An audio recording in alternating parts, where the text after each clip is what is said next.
Catechism of the Catholic Church, ka nomor hajar laispa propusau ka ongkumne siapang ka divorce lani ka jingnya pelait tengah. Divorce does injury to the covenant of salvation, of which sacramental marriage is the sign. Ka jingnya pelait tengah ka benmong ka pensau lani ka penjot no ya ka jutang jong ka jing penim ya ka ba ka sakramen jing kentu kurim kalong katak nang ta ka ong su sakum ne sepang ka jing ya shong biang bat ki wei pat le paring yang remarried spouse is then in a situation of public and permanent adultery.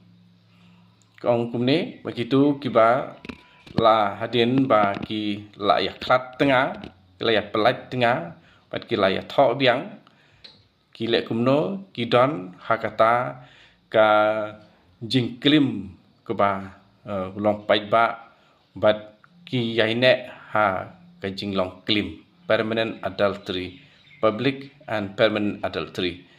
Ti tingin yo jing hikai nakani ka jing hikai patungin omlek kumtah.